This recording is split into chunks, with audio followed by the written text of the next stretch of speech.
ცოტა ფართო სურათით მინდა რომ დავიწყოთ ჩვენი საუბარი და თქვენ მოსაზრება მაინტერესებს ასეთ თემაზე, სჭირდება თუ არა ზოგადად აი მსგავსი ტიპის ცვლილებებს ეგრეთ წოდებული RIA, რეგულირების გავლენის ანალიზი, ვინაიდან ეს ეხება მთლიანად ბაზარზე თამაშის წესის ცვლილებას, ხო მართალია? თემა, რომელზეც დღეს ჩვენ ვსაუბრობთ, შრომითი მიგრანტების, ვთქვათ, რეგულირება, რეგულირების ახალი წესები, რომელიც დამტკიცდა კანონით, რა თქმა უნდა, საჭიროებს RIA-ს და ისეთი ტიპის კვლევას, რაც მოგცემდა საშუალებას პირველ რიგში ყოფილიყო განსაზღვრული, რამდენად საჭირო და აუცილებელი იყო ეხლა ამ მომენტში ამ ცვლილებების მიღება. მით უმეტეს ჩვენ ვიცით, რომ ეს ცვლილებები დაჩქარებული წესით იქნა მიღებული, მიუხედავად იმისა, რომ 2026 წლის 1 მაისიდან თუ მარტიდან შედის ძალაში, მაგრამ ამისგან მიუხედავად დაჩქარებული წესით იქნა მიღებული. ეს დაჩქარებული წესი თავის თავში ავტომატურად გულისხმობს და მოიცავს იმას, რომ ნაკლები ინფორმირებულობა არის დაინტერესებული სუბიექტების, სხვადასხვა ბიზნეს ასოციაციების, ბიზნესების და იმ ადამიანების, ვინც შეიძლება ჩართული იყვნენ და ჰქონდეთ შეხება ამ ცვლილებებთან, ვიზაც შეიძლება ზეგავლენა მოახდინოს. გარდა ამისა, ცხადია RIA სწორედ იმიტომ არსებობს და იმისთვის არის, რომ უფრო ყოვლისმომცველი იყოს ცნობადობა ცვლილებების შესახებ, ის თუ რამ განაპირობა, რატო უღებულობდა, რა გავლენას მოახდენს, რაც ძალიან მნიშვნელოვანია. ამა თუ იმ სექტორზე საუკეთესო პრაქტიკების, ესე ვთქვათ, ასევე ანალიზიც, ხომ, რომელიც შესაძლოა აქამდე, ვთქვათ, ჩვენს გარშემო არსებობდეს. დიახ, რა თქმა უნდა, გასათვალისწინებელი არის რეგიონის ფაქტორიც, როგორ აქვთ იგივე მეზობლებს რეგულირებული აღნიშნული საკითხები და სფერო, როგორ არის რეგულირებული ეს ევროკავშირში და ევროკავშირის სხვადასხვა სუბიექტებში და ქვეყნებში, ვინაიდან ეს არის სივრცე, საითაც ვთქვათ, მივისწრაფით და მიდის, უნდა მიდიოდეს ჩვენი ქვეყანა და ასე შემდეგ, რამდენად ეს თავსებად, იმდენად სწრაფად მოხდა ინიცირებაც, რომ როგორ გითხრათ, რეაგირებაც ამაზე ძლივს მოასწრო ალბათ იმ საზოგადოებამ, ვისაც ინტერესი აქვს და ვისაც შეიძლება ეს იყოს პროფესიული ინტერესის საგანი, ან პირდაპირ ეხებოდეს როგორც ბიზნეს სუბიექტებს. როგორ ფიქრობთ, ეს ბიზნესის დაკვეთაა, ესე ვთქვათ, რომ ეს ცვლილებები შესულიყო და ბიზნესი, ვთქვათ, ბიზნეს დაეხმარება ეს იმ პირობებში, როდესაც, ვთქვათ, ბიზნესი ყოველთვის ღიად საუბრობს, რომ კადრების დეფიციტია ქვეყანაში და ვთქვათ, ეს გეპი რაღაც ბაზრის მოთხოვნებსა და ვთქვათ, იგივე განათლებას შორის, ხო, არის საკმაოდ დიდი საქართველოში. არ მგონია, რომ ეს ბიზნესის დაკვეთა იყოს და ბიზნესის მიერ ინიცირებული ეს ცვლილებები, უფრო მეტად ტოვებს შთაბეჭდილებას რაღაცა ტიპის პოტენციური ელექტორალური ჯგუფების, ამორჩეველთა რაღაცა ტიპის კატეგორიის მოთხოვნისა და ინტერესის დაკმაყოფილებას, ოღონდ ეს მოთხოვნა და ინტერესი ფორმირებულია რაღაცნაირად სპონტანური განწყობებით თუ დაფუძნებულია რაიმე ტიპის რეალურ საფრთხეებზე, საშიშროებებზე და ასე შემდეგ, ის არ ვიცით. არ ვიცით, იმიტომ რომ არ ჩატარებულა შესაბამისი კვლევა, ამას გულისხმობ, არ გვაქვს RIA, თვითონ კანონის განმარტებითი ბარათიც საკმაოდ მწირია და ფაქტიურად არაფრის მთქმელი, საუბარია იქ რაღაც შესავალში, განმარტებით ბარათში, რომ აი მიგრაციის საკმაოდ მაღალი მაჩვენებელია ქვეყანაში და ამიტომ საჭიროა და აუცილებელი, ვთქვათ, დავიცვათ რაღაცა შრომის ბაზარი და ასე შემდეგ. თუმცა კიდევ ერთხელ ვამბობ, არსად არ ჩანს, რატომ ეხლა მაინც და მაინც რა აუცილებლობა, რამხელა რისკებია ეს, არის თუ არა ეს ცვლილებები, რომელიც მიიღო პარლამენტმა სათანადო და ასე ვთქვათ, ადეკვატური იმ რისკებისა, რომელიც შრომის ბაზარს ემუქრება და ასე შემდეგ. ნახეთ, თემა ესე იყო, ჩვენ ბიზნეს ასოციაციებმა და სხვადასხვა ორგანიზაციებმა შევიტყვეთ ცვლილებების შესახებ და გქონდა რაღაცა რეაგირებისთვის ძალიან მოკლე ვადა დაახლოებით დღეს რომ კანონ პროექტი გამოგიგზავნა და გითხრა რომ ხვალ მოგვეწოდეთ თქვენი მოსაზრებები ან კომენტარები, ოღონდ ესეც გაუგებარია, ვთქვათ, ეს კომენტარები სადმე აისახა საბოლოო ჯამში ვინმე ნახა თუ არ ნახა, შევეცადეთ რაღაცა ასეთ მოკლე ვადაში სწრაფი რეაგირებისთვის, გადაგვეკითხა კანონპროექტზე პირველადი შტაბიჭდილება თუ მოსაზრება და შენიშვნები გაგვეგზავნა. თუმცა ამას შემდგომ უკვე როდესაც ჩვენ თემას დაუბრუნდით, ხო, აი მე პირადად ვსვავდი ყველასთან, გარშემო ვინც თქვა HR-ებთან, ვისაც შრომის ბაზართან აქვს შეხება, რომ აი რითი შეიძლება იყოს ეს ყველაფერი გამოწვეული, რა რისკებია, რა საფრთხეებია და ფიდბექი, ასე ვთქვათ, საპასუხო რეაქცია, უკურეაქცია რაც მივიღე, ნუ ეს რა თქმა უნდა არ არის კვლევა, ეს რაღაცნაირად ეს ვიწრო წრეში, ახლო წრეში, სადაც ხელი მიწვდება, იყო პირიქით მაჩვენებელი უფრო, რომ გვაქვს კადრების დეფიციტი, არის კადრების შიმშილი, არის პრობლემა და თუ არ იქნება. თუმცა ესეც კიდევ ერთხელ ვიზახი, ესეც რაღაცა ცალკეული ადამიანების პირადი გამოცდილება და მათი სუბიექტური აზრი იყო. არსად არაფერი გამყარებული არ არის რაიმე ისეთი ღრმა კვალიფიციური კვლევით მიუხედავად იმისა, რომ მოსახლეობის აღწერის რაღაცა პროცესი გავიარეთ ცოტა ხნის წინ, რასაც რაღაცები უნდა გამოევლინა და ეჩვენებინა. ასევე ძალიან საინტერესოა, რომ შრომის ბაზრის საინფორმაციო სისტემა არის სახელმწიფოს მიერ შექმნილი პორტალია, სადაც რაღაც ტიპის კვლევები ნამდვილად ტარდება, ყოველწლიურად იდება. უბრალოდ მე რო თვალი გადავავლე ამ კვლევებს, აქ იმ საკითხებზე, რასაც კანონპროექტი არეგულებს, ანუ შრომითი მიგრანტების აქ დასაქმების შეზღუდვა და რეგულაცია, არც ერთი ასე ვთქვათ პასუხს არ სცემს ამას. პირიქით, იქ ყოველწლიური კვლევები შრომის ბაზრის, რაც არის გამოქვეყნებული, ყველაში მითითებულია, რომ დეფიციტი გვაქვს შრომის ძალის, ანუ გადინება მეტია, ვიდრე შემოდინება 2022 წელს არის რამდენადაც მახსოვს დაფიქსირებული მატება, ასე ვთქვათ, პირიქით პროცესი, ნუ ეს ომის გარემოებების გამო. მეცაც გეტყვით, აი იმ შრომის ბაზრის საინფორმაციო სისტემის პორტალზე დევს ცოტა ძველი, მაგრამ 2019 წლის კვლევა არის სამშენებლო სექტორის, რომელშიც აი რო არ შემეშალოს პირდაპირ ციფრებს მოვიყვანეთ და პირდაპირ არის შეგინთ მითითებული, რომ ასე იგი სამშენებლო ინდუსტრიაში უცხოეთის მოქალაქეების დასაქმება 3.4%-ს არ აღემატება. არ ვიცი ეს ახლა რამდენად შეიძლება ან საგანგაშო ან არის ჩემი აღქმით ეს საკმაოდ ისეთი ნორმალური მაჩვენებელია.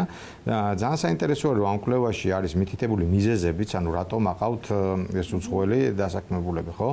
და რაღაცა ჩვენი წარმოდგენა თუ არის ისეთი, რომ ადგილობრივ მუშახელს ართმევენ, ვთქვათ, სამუშაო ადგილებს და ბაზარს, ესეთი შტაბ-ბიჭდილება ამ კვლევიდან არჩევენ, რომელიც ასე სახელმწიფოს ჩატარებული კვლევაა და ამ კვლევის მიხედვით ძირითადი მიზეზები უცხოური სამუშაო ძალის შემოყვანისა სამშენებლო ინდუსტრიაში არის, რომ ან კომპანია არის თვითონ უცხოელი დამფუძნებლები ყავს და აი ამ კომპონენტები გაჯერებული, მე ვარაუდობ, რომ ხა იქ არ არის დეტალურად შესული, შეიძლება იყოს თურქული, აზერბაიჯანული ინვესტორების მიერ დაფუძნებული სამშენებლო კომპანიები და რეგიონიდან, თქვათ, მუშახელის ხა არ გონია სამშენებლო სექტორში, პორტუგალიიდან, ჩვენ ან ბრაზილიიდან ჩამოყოლებს ხო? ჩინურ კომპანიებსაც ახასიათებთ, ხო, როდესაც ესე თქვათ შემოყავთ თვალსაჩინოც არის, ყველანი გავდივართ რიკოცა და ვხედავთ ხო? კი ბატონო. ანუ ერთი მიზეზი ეს არის დასახელებული, მეორე მიზეზი დასახელებული არის სიდიდით ჩამოთვლილ მიზეზებს, რომ იმ კვალიფიკაციის სპეციალისტების ნაკლებობა არის ბაზარზე, ეს შეიძლება იყოს რაღაც სპეციფიკური სამუშაოების გამწევი პირები, თქვა ამ წეს ოპერატორები, სპეცტექნიკის და ასე შემდეგ. და მხოლოდ ბოლო მიზეზად არის დასახელებული იაფი მუშახელი. ანუ როგორც ჩანს ეს არც თუ ისე მნიშვნელოვანი, ანუ ამ 3.5%, რომელიც უცხოელი არის დასაქმებული ამ ბაზარზე, სულ რაღაც 8%-ის შემთხვევაში აცხადებენ, რომ ეს იაფი მუშახელის მომენტი შეიძლება იყოს. ეს არის სულ. ამიტომ ჩვენ რაღაცნაირად ბნელ ოთახში ხელის ცეცებით ვცდილობთ, რომ მივხვდეთ და გამოვიცნოთ, რა შეიძლება და ყოფილიყო მიზეზი და ამიტომ ვამბობ, რომ ჩემი წინათ გრძნობით და ვარაუდით ეს არის რაღაცნაირი ელექტორალური ჯგუფის ერთგვარი დაკვეთა, ან მათ განწყობებზე საპასუხო რეაქცია შეიძლება იყოს ეს, იმიტომ რომ ბოლო პერიოდში აი რაღაც სოციალურ ქსელებში ხშირად შევხვდებით რაღაც ვიდეოებს, ინფორმაციას, პოსტებს იმის შესახებ, რომ მომრავლდა ბევრია უცხოელი, რაღაც ეს თითქოს რაღაც საშიშროებს შეიცავს, თუმცა კიდევ ერთხელ უფრო თუ არ ჩავატარეთ ფუნდამენტური კვლევა და ამას არ შევხედეთ რაღაც რიცხვების ჭრილში, ძალიან ძნელია საუბარი ხა მე თუ ვოლტის პოპულისტური ჩანს ეს გადაწყვეტილება, ვიდრე ვთქვათ რაღაც ეკონომიკურ საფუძვლებზე დაფუძნებული. მე თუ სამჯერ ზედიზეთ რომელიღაცა ვოლტის, გლოვოს ან სხვა კომპანიის უცხოელმა კურიერმა მომიტანა საკვები, არნიშნავს ეს, რომ რაღაცა მაინც და მაინც საკანონმდებლო ინიციატივა არის ამის დასარეგულირებლად საჭირო, ხო? აი კონკრეტულად თუ შეგვიძლია ვთქვათ, ებამ რა ტიპის გამოწვევები დაინახა იმ მოკლე პერიოდში, ესე ვთქვათ, აი რა იყო ის ძირითადი საკვანძო შენიშვნები, რომლებიც დააბრუნეთ, ესე ვთქვათ, ამ კანონთან. კი ბატონო, ვისაუბროთ ამასთან დაკავშირებით. ჯერ ერთი ნებისმიერი საზოგადოების და სახელმწიფოს უფლებაა დაარეგულიროს შრომით ბაზარი. უბრალოდ ჩვენ ვსაუბრობთ იმაზე, რამდენად იყო ამის საჭიროება ან ასეთი ფორმით, ხო? ხო, და ასევე რატომ ახლა? და რატომ ახლა, ხო? და ესეთი დაჩქარებული წესით, თორე ეს კანონმდებლობა კიდევ ერთხელ ხაზგასვთქვათ, სუვერენული უფლებაა და რა თქმა უნდა, რომ შეიძლება იყოს რეგულირებული თუ ის რაღაცა საფრთხეებს გამოწვევს, პასუხობს და იცავს თქვათ შიდა შრომის ბაზარს. უბრალოდ ჩვენ არ ვიცით ეს.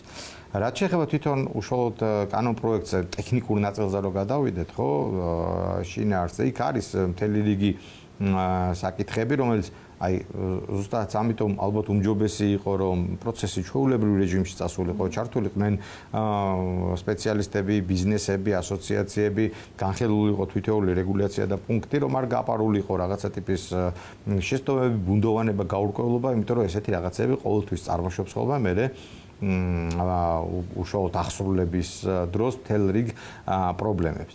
რამდენიმე საკითხის გამოყოფა შეიძლება აქ რა. პირველი საკითხი არის რომ არ არის მკაფიოდ ჩვენ ყოველ შემთხვევაში ვინც წავიკითხეთ დაგვჭირა ესეთი შტაბეშტილება რომ არ არის მკაფიოდ გამიჯნული რომ აი შრომითი ურთიერთობები დასაქმებულები რომლებსაც ეს უცხოელი დასაქმებულები რომელსაც ეს კანონი დაარეგულირებს და შეზღუდავს დასაქმებაში თუ არ ეკნებათ შრომითი ნებართვა და ბიზნესის წარმოებელი სუბიექტები, მაგალითად კომპანიის დამფუძნებლები, ინვესტორები, დირექტორები, სამეთვალყურეო საბჭოს და ესეთი ბორდის წევრები, ხო? რომ ეს მკაფიოდ იყოს გამიჯნული, ვის ეხება რა.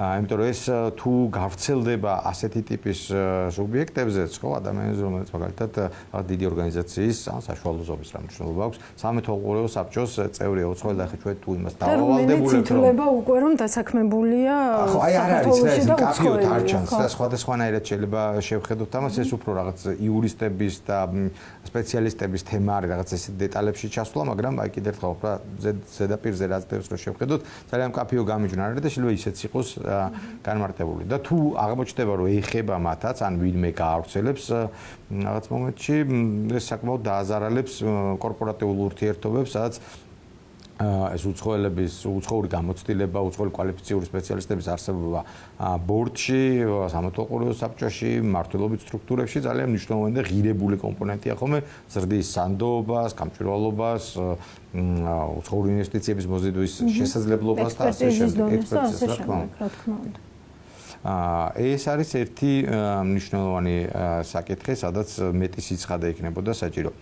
ასევე არის თემა, რომ ეხება თვით დასაქმებულებსაც, ეგრეთ წოდებულ თვით დასაქმებულებს, სადაც ადამიანი არ ამუშაობს რომელიღაც კომპანიაში ან სტრუქტურაში, არამედ თვითონ ეწევა დამოუკიდებლად სერვისს. ეს ერთი შეხედვით ესეთია, თითქოს საჭირო რეგულაცია, მაგრამ მანდაც მეტი კონკრეტიკა არის საჭირო. რა ნაწილს შევამბობ, ესე იგი, ბევრგან შეიმჩნევა ბევრ სფეროებში რაღაცნაირი პრეტენზია და წუხილი იმაზე, რომ არიან უცხოელები წარმოდგენილი მომსახურების ბაზარზეც. მაგალითად, გიდები, ტურისტული გიდები შეიძლება იყოს ეს, ან რაღაც ისეთი მომსახურების გამწევები, ხო, მახსოვს რაღაც ისეთი ამას კონფლიქტიც მოყვა რამდენიმე წლის წინ იყო кейსი, მგონი პარაპლანერების აი მომსახურება რაღაც ტურისტებისთვის, ხო, გადამყვანები, მძღოლები და ასე შემდეგ რა, ესეთი სუბიექტებიც ამის რეგულაციის ქვეშ არიან მოქცეული, თუმცა მანდაც კაფიო გამიჯნა არის საჭირო, რომ ვიცოდეთ ზუსტად მომსახურების, ანუ რა შემთხვევაში შემოდის ის რეგულაციის ქვეშ, რამდენჯერ უნდა გაწიოს ეს მომსახურება, ერთჯერადობა, არაერთჯერადობა და ასე შემდეგ ეს საკითხები მეტ დაზუსტებას უმჯობესი იქნებოდა. თქვათ თავისი ბიზნესი აქვს საქართველოში, იმიტომ რომ ესეც ხშირად გვესმის, ხო, განსაკუთრებით თქვათ იგივე, არ ვიცი, რუს მიგრანტებთან მიმართებით, რომ ჩამოდიან საქართველოში და მე აქ იწყებენ, ანუ ეს საკუთარ ბიზნესს და ასე შემდეგ, ანუ შეიძლება ამ ადამიანებზეც ვრცელდებოდეს ეს შეზღუდვები. ნახეთ, მანდაც გასამიჯნია, ზუსტად აი მაგაზე ვსაუბრობთ წინა შემთხვევაში, თუ კომპანიის დამფუძნებელზეა საუბარი, რომელიც როგორც პარტნიორი ისე გამოდის ამ ბიზნეს სუბიექტში, ხო? თითქოს ერთ შეხედვით არ უნდა ეხებოდეს, მაგრამ ის თუ შიგნით ამავე დროს მუშაობს და მცირე და საშუალო ბიზნესში, ხო, ესეც არის ხოლმე ძირითადად, ის ვინც არის კომპანიის მეპატრონე, ან დახთან დგას, ან სამზარეულოში, ახლა თუ ესეთ რესტორანზე და კაფეზე ვსაუბრობთ, ან რაღაცა უშუალოდ ჩართული არის მომსახურების გაწევის პროცესში და მან უკვე აი ეს გამიჯვნის მომენტი სწორედ მან დგება, წეღარაზეც ვსაუბრობდი და რაც შეიძლება პრობლემური იყოს. ხო, აი მე მინდა რომ ერთი ამონარიდი წაგიკითხოთ იმ განმარტებითი ბარათიდან, ანუ თვითონ ავტორები, ესე ვთქვათ, რას თვლიან, რომ რა უნდა მოესწროს 2026 წლის 1 მარტამდე, როდესაც ესე ვთქვათ, კანონი რეალურად ამოქმედდება. საერთაშორისო პრაქტიკიდან გამომდინარე, წარმოდგენილი კანონპროექტი ითვალისწინებს შრომითი საქმიანობის უფლების სისტემის დანერგვას და მისი აღსრულებისთვის საჭირო მექანიზმებს, ასევე შესაბამის პასუხისმგებლობის ნორმებს. ანუ მოსწრებადია ეს ამ დროში და თუ მოსწრებადია რა ხარისხით არის ეს ამ დროში მოსწრებადი იმ დეფიციტის გათვალისწინებით, რაზეც უკვე ვისაუბრეთ, რომ ვთქვათ პოსტფაქტუმ გაიგო მათ შორის ბიზნესმაც, რომ მიგრაციის შესახებ კანონი, ესე ვთქვათ, მკაცრდებოდა.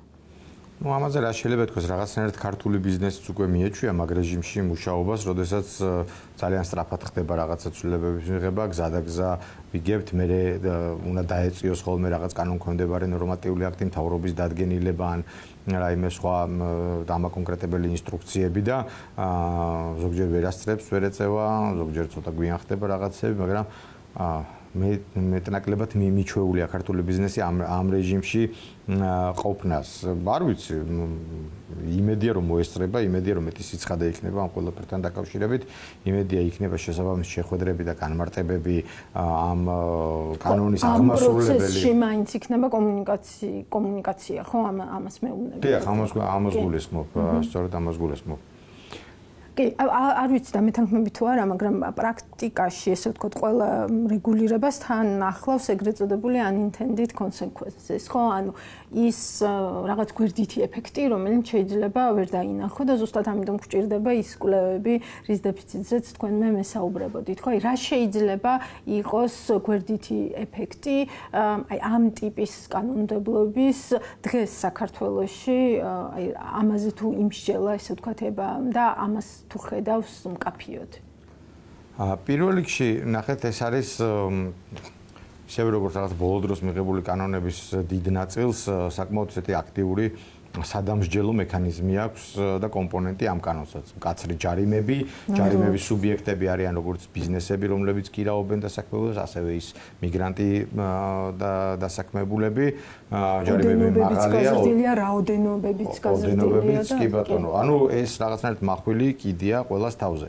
შესაბამისად, ხე ნახეთ, რა თქმა უნდა, ნებისმიერ ეს ტიპის დამატებითი რეგულირება, რომელიც ასევე მკაცრი ჯარიმებით არის უზრუნველყოფილი და გამყარებული, არჩევანის საშუალებას არეალს გივიწროვებს, ბევრი ალბათ საშუალო და პატარა ბიზნესი ავტომატურ რეჟიმში უარს იტყვის ესეთ ტიპის ურთიერთობების შესვლაზე, იმიტომ რომ ამას ხო მართვაც ჭირდება, ხო ვიღაცა ადამიანი გჭირდება შიგნით კომპანიაში, ვინც ამას ყურადღებას მიაქცევს, დაცულია თუ არა ამ ნებართვებზე იზრუნებს, ნებართვის ვადის გასვლის შემთხვევაში გაგრძელებაზე იზრუნებს, დამატებითი ხარჯია და კომპონენტი, ამიტომ შეიძლება ბევრმა ბიზნესმა ავტომატურად გაანერიდოს და უარი თქვას ამ უცხოელ დასაქმებულებზე. თუმცა ეს როგორ აისახება იმ საკადრო შიმშილზე, რომელიც ბევრ სექტორებში, აი განსაკუთრებით სოფლის მეურნეობის სექტორში ძალიან იგრძნობა, იმიტომ რომ ვინც ამ სექტორებში არის საქმიანობს კომპანიები, ყველა აღნიშნავს და ხას უსვამს, რომ წლიდან მცირდება რაიონში მოსახლეობა.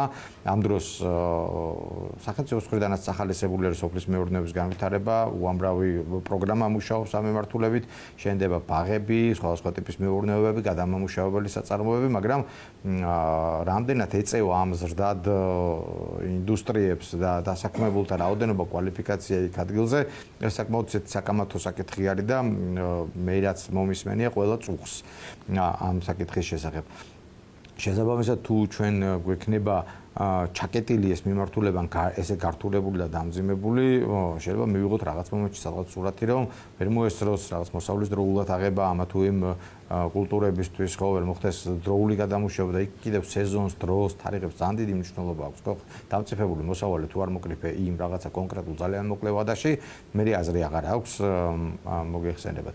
ამიტომ ეს არ გააუმჯობესებს ჩემი აზრით, ანუ თუ არ არსებობს რაიმე მაღალი საფრთხე და რისკები აი ამ საკითხის მოუწესრიგებლობის შემთხვევაში რა გვემუქრება, ხო თუ არ იქნება ეს კანონი, მაშინ რა პრობლემების წინაშე ვდგევართ და რას გვიწყვიტავს ეს მაშინ ეს რეგულაცია, რომელიც შემოდის, ვფიქრობ, რომ უფრო მეტად ამძიმებს და ართულებს სიტუაციას იგივე შრომის ბაზარზე. მათ შორის მე მაგალითად შევეხებოდი ისეთ საკითხსაც, როგორც არის აქ როგორ არის ცით შრომით ნებართვებზე, როგორც ნახეთ კანონში რეგულირებულია, სულ იმაზე კი არ გაიცემა იმ დასაქმებულზე, რაღაც კონკრეტულ ფიზიკურ პირზე, უცხოელზე, რომელმაც მიიღო მაგალითად საქართველოში მუშაობის ნებართვა და მე დადგება არ ვიცი მე შემდუღებელად მუშაობის ნებართვა მიიღო და მე აირჩევს თქვათ იმუშაოს თუ არ იმუშაოს ან სად იმუშაოს. არამედ უშუალოდ მის დამსაქმებელს რა. და ვიღაც ამ დამსაქმებელთან მუშაობის, ამ დამსაქმებელთან ამ პროფესიით თუ ამ პოზიციაზე მუშაობის ნებართვა გაიცემა. და ამან შეიძლება ასევე შექმნას რაღაც ისეთი მოცემულობა, როდესაც გარკვეულ კომპანიებს, სუბიექტებს, ჯგუფებს შეიძლება უფრო ხელმისაწვდომი იყოს მათთვის ესეთი ნებართვების მიღება, უფრო უადვილდებოდეთ და მერე შემდგომ რაღაცნაირად მეორადი ბაზარიც წარმოქმნას, რომ აი მე მყავს 100 პირობითად ეს უცხოელი მიგრანტი დასაქმებულზე ნებართვა და მე გადავაქირავო ეს ხალხი თქვა სხვაგან. ანუ ბევრი საკითხებია, რომელიც არის სამსჯელო. ამას შეიძლება კანონში კონდეს რაღაცა ჩამკეტი, შეიძლება სხვანაირად იყოს დარეგულირებული, ანუ თუ არ მოხდა რაღაცნაირად დებატი ამის თაობაზე, აზრთა გაცვლა, არ მოусმინეს სხვადასხვა ინდუსტრიებს, სადაც რა მდგომარეობა, ძალიან რთულია ესე ერთი ხელის მოსმით უცბად მიიღო კანონი, რომელიც მოაწესრიგებს მაშინვე სიტუაციას და ჩვენ მივიღებთ რაღაცა გაუმჯობესებულ შედეგებს შრომის ბაზარში. აი ეს რეგულაცია ავტომატურად ნიშნავს იმას, რომ მეტი ადგილობრივი კადრი დასაქმდება. რთული საქმეა. ნახეთ როგორ რაღაც არის კონკურენცია ჭირდება ბიზნესსაც, კონკურენცია ჭირდება შრომის ბაზარსაც. თუ არ არის კონკურენცია, არ იზრდება შრომის კადრი, არ უმჯობესდება, ანუ კადრების მდგომარეობა, კვალიფიკაცია, მოცემულობა. რა თქმა უნდა, ორმხრივი პროცესია, ასევე უნდა იყოს შეთავაზებებით შესაბამისად ბაზრის ადეკვატური ხო ანაზღაურების ნაწილში თუ სოციალური უზრუნველყოფის რაღაც რას თავაზობს დამსაქმებელი დასაქმებულებს რა. მაგრამ ესეთი ხელოვნური ჩაჭრებით ხო კიდევ ერთხელ მეც ხო თან აკრძალვა არ არის, ძალიან მნიშვნელოვანია პრაქტიკაში როგორ მოხდება ამისი გამოყენება და აღსრულება. უბრალოდ შეშფოთებას და რაღაცნაირად ესეთ მოლოდინებს იწვევს და ქმნის ხოლმე ის, რომ არ ვიცით ზუსტად, არ მიგვიღია ზუსტი განმარტებები ამასთან დაკავშირებით, არ ვიცით რაზე დაყრდნობით. აი ნახეთ როგორ არის მოცემული კანონში, რომ ესე იგი ჯანდაცვა შრომის სამინისტროს რაღაც დაწესებულება საკუთრებო გასცემს ამ ნებართვებს, ხო? ასევე იქნება მთავრობის მიერ დადგენილი პროფესიათა ნუსხა ან ინდუსტრიების ნუსხა, სადაც ესე იგი ანუ შეაფასებს მთავრობა ალბათ რაღაც პერიოდულად და აი იმ კვლევებზე დაყრდნობით, რაც საუბრობდი, რომ ნაკლებად გვაქვს ყოველ შემთხვევაში, არ ვიცი ეს ხელმისაწვდომი არ არის და არ იძებნება. რაღაცებზე დაყრდნობით შეაფასებს, რომ თქვა, არის სოფლის მეურნეობის სექტორში უფრო მეტი ნებართვა უნდა გაიცეს, იმიტომ რომ გვჭირდება კადრები, მშენებლობის სექტორში ნაკლები უნდა გაიცეს, იქით მეტი, აქეთ ნაკლები, ოტებს და რაღაცნაირად განსაზღვრავს ჩარჩოს, ხო? და ეს კიდე გასაგებია, იმიტომ რომ მთავრობა ეს გადაწყვეტილება უნდა მიიღოს, იმედია საჯარო იქნება პროცესი ამ ჩამოყალიბების, აი ამ საზღვრების და ფარგლების და მეტნაკლებად გასაგები იქნება ყველა მხარისთვის, მაგრამ პარალელურად იგივე უფლებამოსილება აქვს, ვინც გასცემს აი ამ ნებართვებს რა, ჯანდაცვის სამინისტროს, ხო? შრომის სამინისტროს. იქ კონკრეტულმა ჩინოვნიკებმა რა კრიტერიუმებით უნდა იხელმძღვანელონ, უკვე არ ვიცით. ხო, როგორც კი ეს არ ვიცით, მაშინვე წარმოშობს რაღაც ბუნდოვანებას, რისკებს და შიშებს იმისა, რომ შეიძლება ეს არ იყოს გამოყენებული სათანადოდ, თუნდაც რაღაცა იმ მაღალი და კარგი მიზნებისათვის, როგორც ეს კანონმდებელმა ჩაიფიქრა და მიიღო ესეც რომ გავაკეთოთ რა, ესეც რომ მივიღოთ. აი ნიშნავს თუ არა ეს რეგულაცია იმას, რომ ადგილობრივი უკვე დასაქმებული კადრების ხელფასები შეიძლება გაიზარდოს. ვერ გეტყვით, არ ვიცი. ამასაც ხო კვლევა ჭირდება. რაღაცნაირად ყველაფერი თანამედროვე სამყაროში ერთმანეთზეა დამოკიდებული. როგორც კი ჩვენ აქეთ რაღაც ერთ ჭანჭიქს გადავატრიალებთ, ამას სადღაც რაღაცა შედეგი აქვს, ხო? ეს თუ არ არის გააზრებული კარგად, წინასწარ ამაზე მარჩიელობა ვთქვათ, რომ ხელფასს გააზრდის თუ შეამცირებს თუ ნაკადი გაიზრდება. თან უამრავი სხვა ფაქტორი ახდენს, ხო, ესეთ რაღაცებს გავლენას. ჩვენ არ დაგვაუწყდეს, რომ მათ შორის ჩვენი შიდა კადრები მიდიან საზღვარგარეთ სამუშაოდ. ანუ ეს ხო ესეთი არის კონკურენცია, საერთოდ შრომის სამართალი მსოფლიოში ქვეყნების რაღაცა სავაჭრო კონკურენციების შედეგად მათ შორის არის წარმოშობილი, ანუ უფლებების დაცვის გარდა კიდევ ერთ-ერთი კომპონენტი ეს იყო. შესაბამისად, ჩვენგან კადრების გადინება არის, ხო? რატომ მიდიან, ხო? ჩვენგან კადრები სადღაც უკეთესი ანაზღაურება, ან უკეთესი სამუშაო პირობები, ან სხვა რაღაცა უკეთესი ფაქტორებია მიმზიდველი, რაც კადრებს აიძულებს, რომ წავიდეს. თუ ჩვენ ვამბობთ, რომ ჩვენც როგორც ქვეყანა ვითარდებით და მდიდრდებით და ვართ რაღაცა უკეთეს მდგომარეობაში, ვიდრე ვიყავით გუშინ, მაშინ ბუნებრივია, რომ აქეთაც იქნება ინტერესი იმ ქვეყნებიდან, სადაც თქვათ არის უფრო უარესი პირობები, ან რაღაცას ეძიებს, მოკლედ ეს მიგრანტი რა არის, ხო, არის ძიებაში, მიდის და ეძებს უკეთეს გარემოს საცხოვრებლად. და ჩვენთანაც რაღაცნაირად იგივე პროცესი იქნება. ამიტომ რა შედეგს მოგცემს ზუსტად არავინ არ იცის. გარდა ამისა, ჩვენ გვაქვს და მოქმედებს დღესაც რეგულაცია, რომელიც ავალდებულებს ყველა დამსაქმებელს, რომ უცხოელი დასაქმებულების შესახებ ინფორმაცია მიაწოდოს ჯანდაცვის სამინისტროს სპეციალურ პორტალზე ატვირთოს, ანუ ეს რო კონტროლოა და ასე შემდეგ. ამის თქმა ეს იყო განმარტებით ბარათშიც იყო, რომ სრული წარმოდგენა არ გვექნება, ესე ვთქვათ, ბაზარზე დასაქმებულების შესახებ. თუ იმ სისტემას რაიმე ნაკლი აქვს, შეიძლება და გვეფიქრა იმ სისტემის გაუმჯობესებაზე, ხო? ერთის რო არსებობს სისტემა, სადაც ყველამ უნდა ატვირთოს ინფორმაცია, თუ ვინმე ამას არ ტვირთავს, ეს დარღვევა შესაბამისი პასუხისმგებლობა მოყვება, არის ეს და მუშაობს. ინფორმაციას იძლევა, განმარტებით ბარათში წერია, რომ გაზრდილია ეს ინფორმაცია, წლიდან წლამდე იზრდება, უმჯობესდება, მაგრამ ახლა ვიღებთ ასეთ შრომითი ნებართვის საკითხს, როდესაც უკვე საერთოდ უფლება აღარ ექნება არც დამსაქმებელს, არც თვითონ დასაქმებელს, რომ იმუშაოს თუ ის არის მიგრანტი და არ აქვს შესაბამისი ეს პროცედურა გავლილი და აღებული საქართველოში შრომით საქმიანობის ან როგორც თვით დასაქმებულმა ისეთ ტიპის საქმიანობის ნებართვა. აი ამ თქვენი ესე ვთქვათ მოკვლევის და საფუძველზე რა არის მთავარი გზავნილები ესე ვთქვათ ბიზნესისთვის, ანუ რისთვის შეიძლება ისინი იყვნენ მზად, აი ამ გარდამავალ პერიოდში 2026 წლის 1 მარტისთვის, აი რისთვის უნდა ემზადონ, ან რის პრევენცია შეუძლიათ, რომ მათ მოახდინონ, რომ ეს ადაპტაციის პროცესი მერე არ იყოს მტკივნეული კითხვით მიეჩვივნენო, მაგრამ ხო, ანუ ეს ხარჯებთანაც არის რიგ შემთხვევებში დაკავშირებული დროსთან და ასე შემდეგ, ხო? პირველ რიგში განსაკუთრებით იმ ბიზნესებს, სადაც აქვს ადგილი აი ამ მიგრანტების დასაქმებას, რომელ ინდუსტრიებშიც ყველაზე უფრო გავრცელებული შეიძლება იყოს ეს, კარგად უნდა გაიაზრონ კანონი და საკანონმდებლო რეგულაცია. შეიძლება იყოს ამას ამბობთ, ხო? ამაზეც წარმოდგენა ესე რიცხვებში რაღაც ფუნდამენტური კვლევის საფუძველზე არც ამის შესახებ არ გვაქვს, ანუ ესე ანეკდოტურად ვიცით, ესე ვთქვათ ბიზნესებისგან, ხო? ჩვენ რას ვხედავთ იმაზე არის და რასთან გქონია შეხება. მე არ ვიცი, არ მინახავს. შეიძლება სხვას უნახავს და პირიქით სხვანაირი შტაბ-ბიჭდილება აქვს, ხო? იმ ადამიანებს, ვინც რაღაც სოციალებში ამ საკითხებზე წუხან ხოლმე, როგორც ჩანს, რაღაცა სხვა სურათი აქვს, სხვა რაღაცას უყურებენ ჩვენგან განსხვავებით და შეიძლება რაღაცა სხვა საწყარი აქვს. ამიტომ ეს თუ არ გაიზომა, ძალიან რთული იქნება ამაზე საუბარი.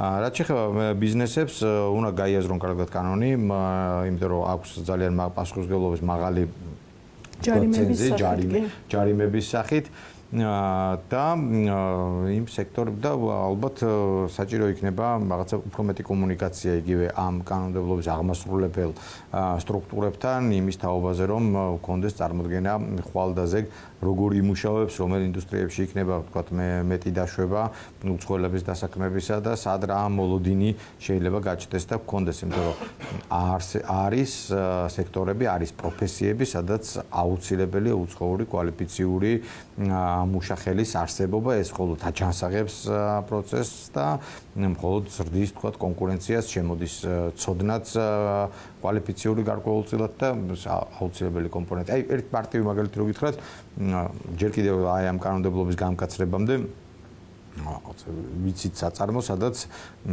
ტექნოლოგად იყო უცხოელი პირი, რომელიც დიდი ხანია მუშაობს და არის დასაქმებული და ძალიან გართულ და მისთვის ბინადრობის ნებართვს უპოვამ დროს მთელი საწარმოს ტექნოლოგიური პროცესი ამ ერთ ადამიანზე იყო აწყობილი, რომელიც არის უცხოელი, ხო და მისი ბინადრობის ნებართვის მოპოვების საკითხში მოკლედ ძალიან დიდი ძალისხმევა დაჭირდა და იმას რომ დაერწმუნებინათ ნებართვის გამცემ ბინადრობის ნებართვის გამცემი ორგანო იმაში რომ უბრალოდ შეიძლება ტექნოლოგიური პროცესი ჩამოქცეულიყო და ჩამოშლილიყო კომპანიაში. არის ესეთი შემთხვევები და არც თუ ისე იშვიათი, ხო?